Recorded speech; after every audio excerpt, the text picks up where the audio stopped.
There's a strange charm and sense of relief in revisiting the good old cartoons as an adult, with multiple decades behind you. So when I went back to Silverhawks for the purpose of this video, I realized how easy it is to remember its super cool tropes and characters. The chrome body still looked cool to me, and the evil criminal boss Mon Star was still the kind of villain who deserved a brutal ending, or at least a definitive defeat.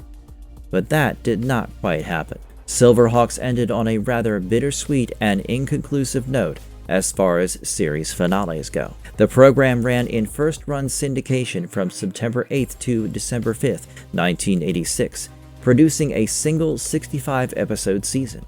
It was developed by Rankin Bass Productions, the same company responsible for ThunderCats, and was frequently described as a space-age counterpart to that earlier success. That connection may also be one of the reasons Silverhawks spent so much of its existence in the shadow of its Thunderian cousins. The final episode, titled Air Show, was written by Peter Lawrence and aired as episode 65 on December 5th, 1986. Although we are here to ask the question, how did Silverhawks end? I must remind you that there is a lot more to that answer than meets the eye. So without further ado, let's begin, shall we?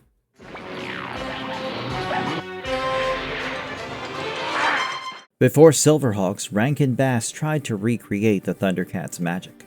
To understand the ending in all its incomplete glory, we have to begin with what Silverhawks was intended to be.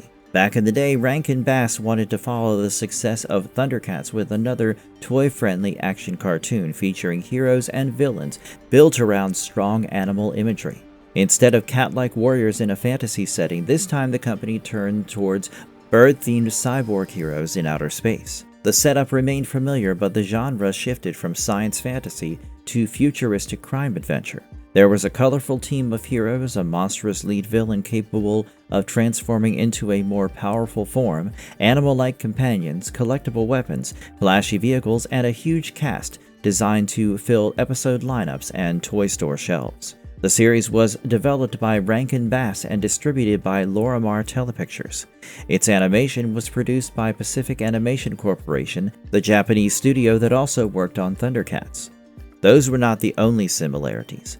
Silverhawks also reused several performers associated with ThunderCats, including Larry Kenney, Peter Newman, Earl Hammond, Bob McFadden, and Doug Preece.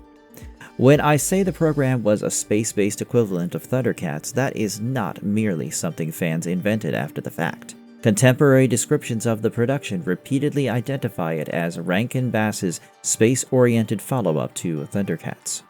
That helps explain its familiar themes, including teamwork, found family, colorful villains, animal partners, moral lessons, and battles between highly recognizable forces of good and evil. The basic skeleton was classic Rankin Bass action technology, but the skin placed over that skeleton was, as the opening narration famously said, "Partly metal, partly real." The program was essentially an outer space police adventure with humanoid heroes and villains. Peter Lawrence, one of the key writers on the series, still writes about his work with affection. On his website, he says that he is proud of the shows and humbled by their following. That suggests that, at least to the people who made it, Silverhawks was never merely a forgotten side project. Even though many children of the 1980s might name ThunderCats before Silverhawks, the later program developed its own loyal following. Comic writer Ed Brisson, who launched Dynamite's modern Silverhawks series in 2025, has described the concept as something close to a far future police procedural, essentially organized crime fiction in outer space. That is a precise way to understand it. When watched through adult eyes, Silverhawks often resembles a space-based cop show. It is a case-of-the-day crime serial made for children, but one filled with lasers, wings, metallic bodies, transforming vehicles, and a horrifying, shape-shifting mob boss. And the reason I am explaining all this is that once you view Silverhawks through that lens, its slightly anticlimactic ending begins to make more sense. It was not based on a comic book, and that's more important than one may realize. Because many animated shows from the era were adapted from or inspired by comic books, some people assumed the same was true of Silverhawks, but that is not the case. Silverhawks was not adapted from a pre-existing novel series, television property, or Marvel comic. The animated program came first. Marvel later published a licensed Silverhawks comic through its Star Comics line. The 7-issue series ran from August 1987 to August 1988, after the television run had already ended in December 1986. Why am I stressing this? Because it affects the way people perceive the ending. Had Silverhawks begun as an ongoing comic, viewers might expect the animated program to adapt a larger final arc or assume that some missing comic storyline provided definitive closure. But this was an original weekday cartoon. Its main purpose was to establish a cast, create a recognizable world, develop a repeatable conflict, and keep that conflict running. It was certainly no Tolstoy's War and Peace, but a colorful 1980s action cartoon as wild and occasionally obnoxious as this one. Silverhawks spent a surprising amount of time establishing locations, recurring criminals, friendships, rivalries, and individual character traits. The latter Star Comics series added material to the mythology, but it did not function as Season 2. There have been examples of comics continuing or completing unfinished television narratives. That did not happen here. The original Marvel run lasted for only 7 issues. Issues 1, 3, 5, and 7 adapted television stories, while issues 2, 4, and 6 presented original adventures. Its final issue, Darkbird, was itself an adaptation of the animated episode of the same name. So yes, the comic expanded the world slightly, but it did not reveal how the war against Mon Star ultimately ended. Maybe that incompleteness helped the program gain cult status. Maggie Wheeler, who voiced Steelheart and Melodia, once described Silverhawks as a little bit of a cult classic, and I am dying to agree with her. Even if relatively few children from the 1980s or 1990s would call it their single favorite cartoon, it never completely disappeared from the memories of those who watched it. That is partly why I am making this video and why you are watching it. Oh, and do you know who Maggie Wheeler is? Oh my God! Then we must welcome them, yes, man. Right? The origin story, how Mon Star's escape created the Silverhawks. The story begins in the year 2839. From Hawkhaven in the galaxy of Limbo, Commander Stargazer sends an emergency message to Earth. There has been an intergalactic prison break on Penal Planet 10, and the criminal Mon Star has escaped. Mon Star is the leader of an organized criminal gang known as the Mob. In his normal state, he resembles a large, heavily furred alien with an enormous mane. But by entering his transformation chamber and drawing power from the Moon Star of Limbo, he can transform into a massive armored version of himself. Apart from being extremely formidable, he is also a real piece of work and an absolute jerk. He rarely gives his minions proper credit, treats them as disposable tools, and blames everyone else when his plans fail, even when these circumstances are beyond their control. He is rotten to the core, and most of his followers appear motivated by fear, greed, or mutual criminal interest rather than genuine loyalty. Stargazer explains that he had captured Mon Star before. The prison authorities know about the Moonstar transformation and attempt to prevent its light from entering his cell. When a Moonstar eruption approaches, the guards seal the opening with a heavy metal shutter. Mon Star realizes that this may be his only opportunity to escape. He repeatedly hammers against the shutter until it breaks, allowing the Moonstar's light to reach him. As he calls upon the Moonstar of Limbo for the might, the muscle, the menace of Mon Star, his body transforms into its armored state. Needless to say, the prison authorities have already lost. Mon Star tears through the cell and overwhelms the guards. He escapes into space and summons his mount, Skyrunner, a gigantic space creature resembling a squid. Skyrunner has become wild during Mon Star's imprisonment and initially attacks him. Mon Star uses his light star beam to overpower the creature and restore his control over it. Soon, both Master and Mount are armored and ready to terrorize Limbo once again. Mon Star then frees several of the galaxy's most dangerous criminals. He recruits Molek Ular, the shapeshifter who can imitate people and objects. He brings in Melodia, whose Sound Smasher weapon turns music into destructive energy. He also recruits Mumbo Jumbo, the bull-like powerhouse, Hardware, the inventor and weapons specialist, Windhammer, who manipulates weather using a giant tuning fork, Buzzsaw, Pokerface, and his serpentine assistant, Yes Man. With the mob loose again, Stargazer asks Earth for help. A special team of volunteers is assembled.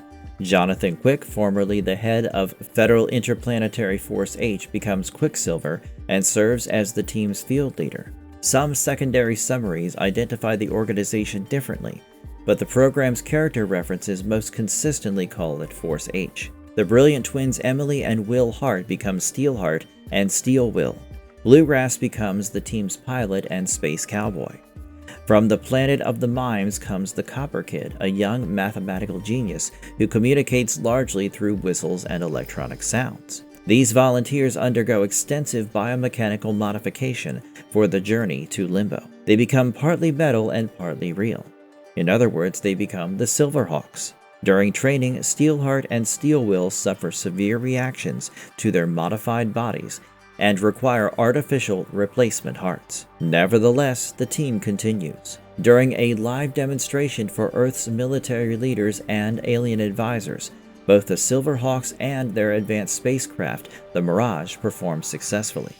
With metallic wings, enhanced bodies, rocket-powered flight, advanced weapons, and alien technology on their side, they depart for Limbo to confront Mon Star. When you think about it, nearly every hero, villain, weapon, creature, and vehicle in that setup feels perfectly designed to be requested by children and purchased by their parents. Why the Silverhawks were more than ThunderCats in space. Much like the opening episodes, most Silverhawks stories followed a recognizable loop. Mon Star or one of his allies attempted a theft, takeover, act of sabotage, jailbreak, or large-scale criminal scheme. The Silverhawks stopped that particular plan. Limbo received a temporary victory, and the larger struggle continued without reaching a final destination. The program created a world of recurring planets, casinos, prisons, artificial suns, crooks, law enforcement agencies, strange civilians, and routine patrol work. That is one reason its final episode could never feel like the conclusion to one enormous story. Airshow was the final episode, but a single 22-minute adventure could not resolve the previous 64 episodes, because those episodes were not all building towards one underlying climax. The finale was therefore almost guaranteed to feel incomplete. But this is also where the show proved that it was more than merely ThunderCats in space. Silverhawks was less mythic and more procedural. The heroes worked from Hawk Haven and dealt with different jurisdictions throughout Limbo. They investigated prison breaks, robberies, rigged sporting events, extortion schemes, artificial suns, weather weapons, casino crimes, and political takeovers. Bluegrass was a space cowboy. Stargazer was a gruff station chief. Quicksilver was a dependent field captain. The program was essentially the love child of a police procedural and futuristic science fiction. But I digress. Let's talk about what really happened at the end.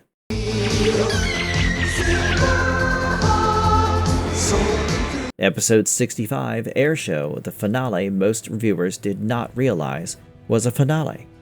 The final episode was Airshow, written by Peter Lawrence and first broadcast on December 5, 1986. In it, the Silverhawks organize an air show celebrating Independence Day in the galaxy of Limbo. Mon Star plans to sabotage the event. Molecular disguises himself as the Mirage and creates chaos during the celebration. The episode includes an unusually large portion of the program's cast. Stargazer, Quicksilver, Bluegrass, Steelheart, Steelwill, Copper Kid, Condor, Moonstriker, Flashback, and Hotwing all appear. The mob is also heavily represented through Mon Star, Yes Man, Hardware, Molecular, Melodia, Buzzsaw, Pokerface, Mumbo Jumbo, and Windhammer. Governor Xander, Brigadier Brightlight, the Bedlama Police Force, Seymour, Zeke, and numerous vehicles are also involved. There is a lot of traffic for approximately 22 minutes. The episode has the feeling of a curtain call because it gathers so many heroes, villains, civilians, weapons, and vehicles for one last public spectacle. However, there is no confirmed evidence that the writers deliberately constructed it as an official farewell. It may simply have been scheduled as episode 65 after production was completed. There are no reliable production records proving that Peter Lawrence was instructed to write a conclusive series finale or that the staff knew no continuation would ever happen. What we can say is that Airshow works unusually well as a final showcase. It is broad, crowded, celebratory, and filled with familiar faces. The problem is that nothing in the pilot conclusively ends the larger conflict. Mon Star does not conquer Limbo, but he is not permanently defeated either. His mob is not dismantled, Quicksilver does not return to Earth, Stargazer does not retire, the Silverhawks do not complete their mission. Instead, the heroes stop another act of sabotage during a major public event. That is a perfectly ordinary case of the weak plot and completely consistent with the rest of the series. What makes Airshow important is its scale, not its resolution. Most viewers may not remember the exact details of Molecular's deception. What they may remember is seeing so much of the program assembled for one final battle. And the fact remains that Silverhawks ends with the status quo intact. Mon Star remains active, the mob still exists, the galaxy of Limbo is not permanently at peace, the Silverhawks mission remains unfinished, and that is precisely why I can say, it was not cancelled abruptly, but it also did not get a proper ending. Silverhawks completed one syndicated production order of 65 episodes broadcast between September 8th and December 5th, 1986. It was not cut off in the middle of an unfinished episode or halted halfway through a partially produced season. The program delivered a complete syndication package. A 65-episode order was common because it allowed stations to broadcast one episode every weekday for 13 weeks before beginning the cycle again. No second season was produced, but there is limited reliable documentation establishing whether a second season was formally developed, rejected, or seriously planned. So it would be too strong to say that no continuation was ever considered by anyone involved. What we know is that the original series completed its 65 ordered episodes and did not return. That does not mean viewers are wrong to feel that it lacked a proper ending. The main conflict remained unresolved. Both statements can be true at the same time. The program completed its production order, and the story never received final closure. Some fans believe weak toy sales killed the cartoon. That is possible, but the full commercial reasoning behind the lack of a second season is not well documented publicly. The Kenner toy line arrived in 1987 after the cartoon had already completed its original television run. The merchandise demonstrated considerable ambition, including multiple figures, vehicles, weapon birds, and plans for unreleased products. The Hawkhaven Fortress was advertised but never produced, reportedly because of the expense involved. Other planned figures and vehicles were also cancelled before release. That suggests the line did not develop as extensively as its creators hoped. But without internal sales records and renewal documents, we cannot say with certainty whether poor toys killed the program failed to support the toys, or changing market conditions affected both.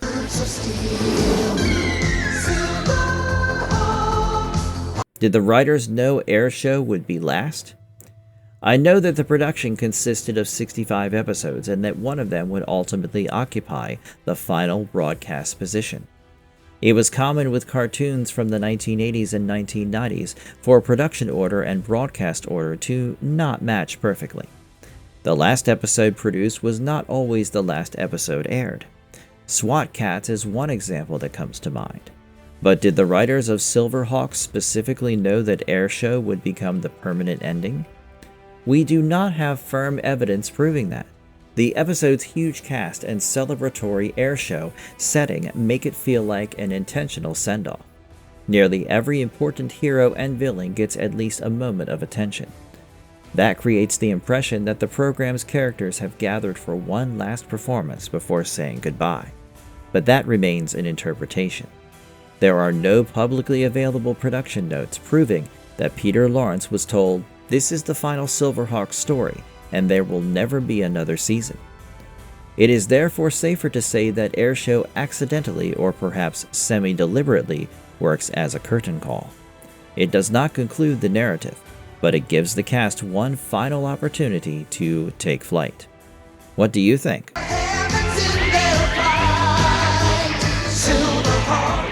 The cast moved on, and the franchise never fully went away. A major part of whatever appeal and success Silverhawks achieved can be credited to its voice cast. Peter Newman, who voiced Quicksilver, continued working in animation and later appeared in productions including Archer. Larry Kenney, who voiced Bluegrass and several other characters, already had a strong radio and commercial career and remained widely recognized for his work in animation and advertising. Maggie Wheeler, who voiced Steelheart and Melodia, later achieved worldwide recognition as Janice on Friends. Bob McFadden, who voiced Commander Stargazer, Steel Will, Yes Man, and Hardware, died in 2000. Earl Hammond, whose performance made Mon Star sound intimidating and theatrical, died in 2002. Doug Priest, who voiced Molecular and Windhammer, later became well known as a promotional announcer for Cartoon Network and Adult Swim. There is something sweet about the way some cast members remember that period. As mentioned earlier, Maggie Wheeler said Rankin Bass hired her after she paid to fly herself back to New York for an audition. She described her years working on the company's animated programs as really thrilling. Larry Kenney once said that working on ThunderCats finally made him a star with his children. Although that quotation referred specifically to ThunderCats, it still reflects the closely connected Rankin Bass animation community. On ThunderCats, Kenney voiced Lion-O while Newman played Tigra. On Silverhawks, Newman became the leader, Quicksilver, while Kenney played Bluegrass. So you understand why I describe these performers as part of a larger Rankin Bass voice acting family.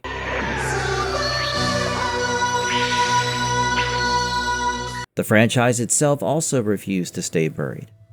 After the original television run, Marvel's Star Comics kept Silverhawks alive briefly through its 7-issue series. But as I explained earlier, those comics were not intended as Season 2. Decades later, Mon Star appeared briefly on a monitor in the 2011 ThunderCats episode Legacy. That cameo functioned primarily as an Easter egg, acknowledging another Rankin Bass property, rather than proving that the original 1980s ThunderCats and Silverhawks cartoons had always shared one tightly organized canon. The original shows contained similarities and shared creative DNA, but they were not clearly established as one continuous television universe. Modern comics have been far more direct about connecting them. In 2021, the Nacelle Company and Silverhawks LLC announced that a new animated Silverhawks project was in development. Super 7 founder Brian Flynn described it as a beloved franchise that had been overlooked for too long, while Nacelle's Brian Volk Weiss enthusiastically supported the revival. However, as of July 10, 2026, no completed animated series, release date, casting announcement, trailer, or broadcast platform has been officially confirmed. That does not prove the project is dead. It means its current production status is unclear. The most substantial modern continuation has instead come through comics. Dynamite launched a new Silverhawks series written by Ed Brisson in January 2025. The title reimagined and expanded the original program's mythology for a modern comic audience. Then came the long-awaited ThunderCats crossover. ThunderCats x Silverhawks Road to War was released as a 40-page one-shot on April 1, 2026, not in March as some early listings suggested. Written by Ed Brisson with artwork by Elton Tomasi and Alice Leclerc, it presented stories set in the past, present, and future to prepare readers for a larger crossover event. The one-shot also demonstrates how different the modern comic continuity is from the ending of the 1986 cartoon. Its present-day story begins after Mon Star is gone, leaving a power vacuum in the galaxy. That is not a continuation of Airshow, where Mon Star remained active. It belongs to Dynamite's newer comic continuity. A larger multi-title ThunderCats and Silverhawks crossover was announced to unfold through connected miniseries during 2026. So the animated program may never have received closure, but the characters are no longer dormant. They are flying again, just primarily on comic book pages rather than television screens.